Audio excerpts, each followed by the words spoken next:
2017 թվականի պետական բյուջեով 54 միլիոն դրամով կկրճատվի ազգային ժողովին տրվող հատկացումները։ Սա բարգացրել էր հատկապես Հայաստանի Հանրապետական կուսակցության падգամավորներին։ Ֆինանսների նախարարի առաջին տեղակալը կրճատումը բացատրեց սահմանադրական փոփոխություններով եւ падգամավորների ապագա թվի անկանխատեսելիությամբ։ Հաշվարկները, որոնք ներկայացված են եւ որոնց արդյունքում ստացվել են այս հատկացումների ընդհանուր չափերը, կատարված են 101 падգամավորի հաշվարկով թվով։ Եվ եթե ավել կլինեն падգամավորները, քան 101-ը, բնականաբար կարիք կառաջանա լրացուցիչ հատկացումների։ Արդյունքում ազգային ժողովի բյուջեն հաջորդ տարի կունենա 262 միլիոն դրամի պակասուրդ։ Падգամավոր Տիգրան Ուրիխանյանը, ինչպես նախորդ տարի, այնպես էլ այս անգամ առաջարկեց падգամավորների աշխատավարձերը ուղղել առողջապահական ծրագրերին։ Նա մեկ այլ կրճատում էլ առաջարկեց։ Եվ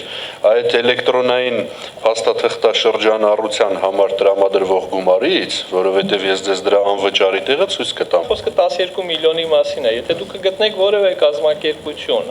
որ մրցույթ կհայտարարվի դրա հետ կապված, ինչ որ մեկը կգա, կմասնակցի եւ այդ ամբողջը կկատարի դրանից ավելի քիչ կամ կկատարի անվճար, բնականաբար այդ գումարները կմնան կառավարության տնօրինման ներքո։ 2018 թվականից Հայաստանի Հանրապետության նախագահի ինստիտուտի դերակատարումը նվազելու է։ Արդյոք նախագահի աշխատակազմի ծախսերը եւս ազգային ժողովի օրինակով չպետք է էականորեն կրճատվեին։ Համակերպվեք այն մտքի հետ, որ Հանրապետության նախագահի ինստիտուտը լիարժեք աշխատելու է այսօրվա գործող սահմանադրության լիազորություններով մինչև 2018 թվականի ապրիլը։ Կառավարությունը եւս խնայողություններ է անելու։ Падգամավոր Հովհաննես Մարգարյանի առաջարկը զարմացրեց բոլորին։ Վերջերս էր կարծեմ, որ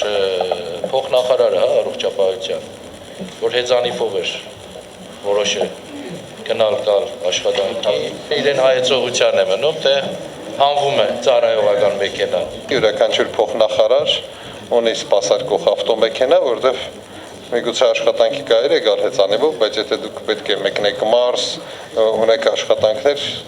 չեմ կարծում, որ մենք շռայլությունը մեզ կարող ենք թույլ տալ, որ որևէ մեկը հեծանիվով ուղևորվի մարզ։ 2017 թվականը ամբար է նպաստել լինելու 30-ից 31 դատախազի համար, որոնք աշխատանքից ազատման եւ թոշակի անցնելու դիմումներ են գրել։ Եկող տարվա հուլիսի 1-ից էականորեն նվազելու է դատախազներին տրվող կենսաթոշակը։ Սա մտահոգել է կենսաթոշակային տարիքի մոտ գտնվող դատախազներին, եւ նրանք որոշել են ժամանակից շուտ թոշակի անցնել, օգտվելով իրենց իրավունքից։